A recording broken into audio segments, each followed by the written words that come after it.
Bismillahirrahmanirrahim. Assalamualaikum warahmatullahi wabarakatuh.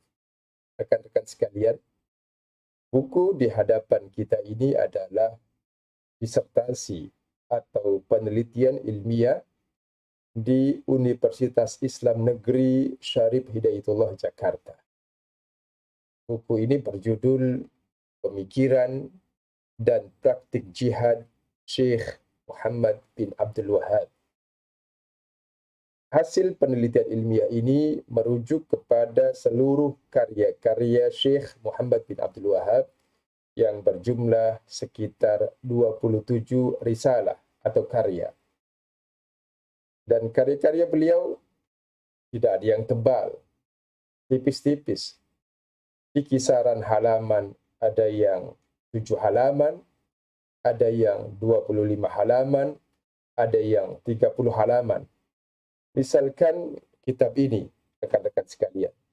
Kitab ini berjudul Kashfus Syubuhat fit Tauhid. Ta'lif atau karya Al-Imam Al-Mujaddid. Jadi orang-orang Salafi menyebutnya Mujaddid, pembaharu. Syekhul Islam Muhammad bin Abdul Wahab. Ini kitabnya.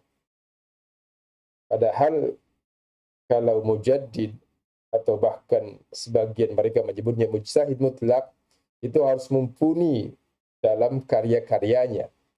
Harus memiliki kemampuan yang ideal, yang tinggi, hafal Al-Quran, hafal hadis, kitab-kitab hadis hafal. Tetapi Syekh Muhammad bin Abdul Wahab ini, bahkan menurut murid-muridnya, itu tidak hafal Al-Quran.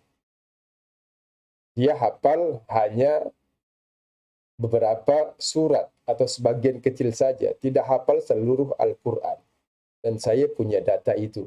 Dan terangkum dalam kitab ini, dalam buku ini, dalam hasil penelitian ini termaktub dijelaskan di dalam disertasi ini bagaimana kemampuan atau kepandaian Syekh Muhammad bin Abdul Wahab. Di buku ini, hasil disertasi atau penelitian ilmiah mengupas tentang seluruh pemikiran dan praktik jihad Syekh Muhammad bin Abdul Wahab ketika beliau hidup. Jadi, Syekh Muhammad bin Abdul Wahab ini adalah ulama menurut Salafi Wahabi, dan beliau hidup pada abad ke-18 Masehi. Abad 1800, baru sekitar 2 abad setengah. Dan dia berhasil mendirikan suatu pergerakan Islam yang kemudian disebut sebagai Wahabi. Nah, penamaan Wahabi ini dinisbatkan kepada nama bapaknya, yaitu Abdul Wahab. Sebagaimana penamaan mazhab Hambali yang dinisbatkan kepada nama bapaknya Imam Ahmad, yaitu Hambal. Jadi tidak menjadi masalah. Di mana sebagian orang-orang Wahabi atau orang-orang Salafi, atau terkadang mereka menyebutnya kelompok As-Sunnah, mengkritik kenapa disebut dengan Wahabi padahal namanya Muhammad, harusnya Muhammadi. Kritikan mereka juga tidak tepat karena tradisi bangsa Arab atau kultur keislaman biasanya menisbatkan suatu pergerakan itu kepada bapaknya atau bahkan kepada leluhurnya, kakek buyutnya. Misalkan Imam Syafi'i. Nama beliau Muhammad bin Idris Asy-Syafi'i. Jadi Syafi'i ini dinisbatkan kepada kakek beliau. Begitu juga dengan Imam Abu Hasan Al-Asy'ari. Bahkan dinisbatkan kepada leluhur beliau, Asy'ari. Kakek buyut beliau. Bukan kepada nama beliau, Abul Hasan Al-Asy'ari. Jadi sah-sah saja, tidak menjadi masalah. Hal itu karena mereka keberatan disebut Wahabi karena nama Wahabi ini memang tercoreng cukup berat ya. Dalam rekam jejak sejarahnya yang disertasi tadi Ana Al-Fakir terbitkan dalam buku berjudul Membongkar Kedok Jihad Wahabi, ini dijual di pasaran dan bisa rekan-rekan dapatkan di toko-toko online. Rekan-rekan sekalian, sosok Muhammad bin Abdul Wahab ini adalah sosok yang familiar dalam dunia dakwah Islam. Beliau dilahirkan di Uyainah, kota Najd, yang dalam hadis Nabi bahwa para sahabat meminta doa keberkahan kepada baginda Nabi tentang keberkahan kota Yaman. Nabi mendoakan. Lalu Nabi mendoakan juga keberkahan kota Syria, Damaskus. Dan Nabi mendoakannya. Dan ketika para sahabat meminta keberkahan kepada Najd, daerah Najd atau kota Najd, yang ketika itu tidak ada dikenal nama Najd kecuali Najd yang ada di Jazirah Arab, di Saudi Arabia. Nah, yang menjadi permasalahan adalah tanda tanya rekan-rekan sekalian.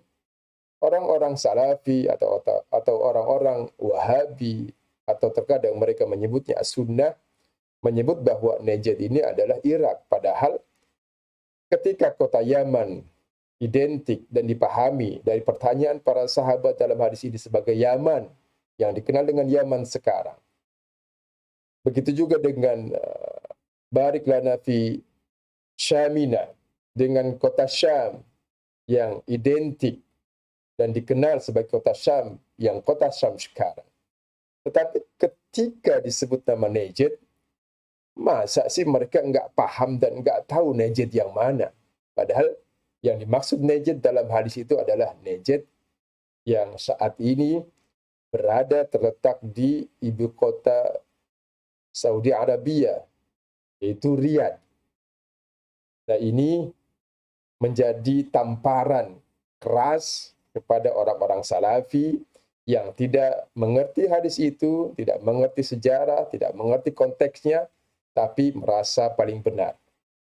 Rekan-rekan sekalian, buku ini itu juga merujuk kepada karya-karya murid-murid langsung Syekh Muhammad bin Abdul Wahab. Misalkan buku ini, Tarikh Najd. Buku Tarikh Najd ini adalah karya Al-Imam Husain Dhannan.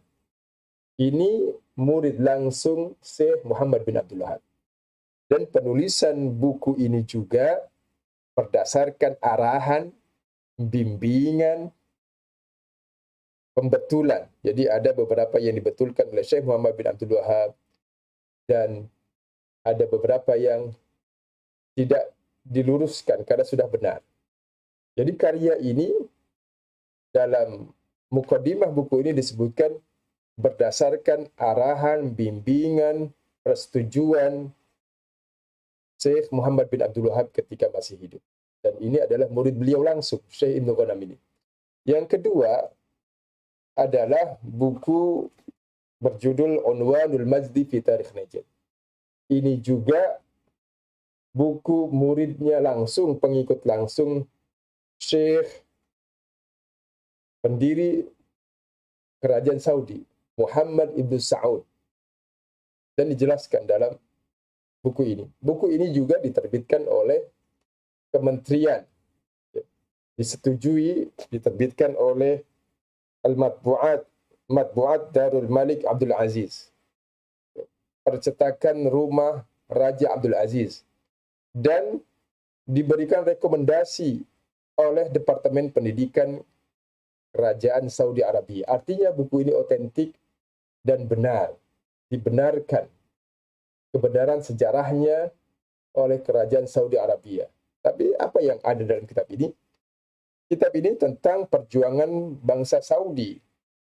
Namun yang menjadi problemnya adalah ketika mereka memerangi suku-suku atau kabilah-kabilah yang beragama Islam, karena ketika itu tidak ada komunitas-komunitas Yahudi, tidak ada komunitas-komunitas non-Islam, seluruhnya orang-orang Islam. Yang menjadi problem mendasarnya adalah ketika mereka memerangi orang-orang Islam, mereka mengklaim itu sebagai jihad yang paling Islami. Di sini permasalahannya. Ketika mereka menyebut perjuangan bangsa Saudi, khususnya orang-orang Wahabi ini, Perjuangan mereka adalah perjuangan membangun negara, mendirikan negara, itu tidak menjadi masalah. Karena banyak negara-negara di dunia ini berperang, memerangi suku, kabilah, atau masyarakat di lingkungannya karena berebut kekuasaan. Kerajaan A dengan kerajaan B di satu pulau tertentu, di satu negara tertentu. Itu lazim terjadi. Tapi yang menjadi problem adalah ketika perjuangan itu diatasnamakan sebagai jihad yang paling islami. Sehingga ditiru oleh orang-orang Islam. Ini yang menjadi masalah atau problem dari fatwa-fatwa Syekh Muhammad bin Abdul Wahab dan keterlibatan beliau di dalam mengerahkan jamaahnya untuk membunuh kaum muslimin di masa hidupnya. Kelompok-kelompok Islam atau kabilah-kabilah kaum muslimin yang tidak sependapat dengan dakwahnya diperangi, dijarah hartanya, dibunuh orang-orangnya. Kaum perempuannya dijadikan di penjara, dijadikan tahanan sebagai kekayaan. Na'udzubillah, summa na'udzubillah. Demikian rekan-rekan sekalian sebagai muqaddimah dari pembahasan kita selanjutnya. Assalamualaikum warahmatullahi wabarakatuh.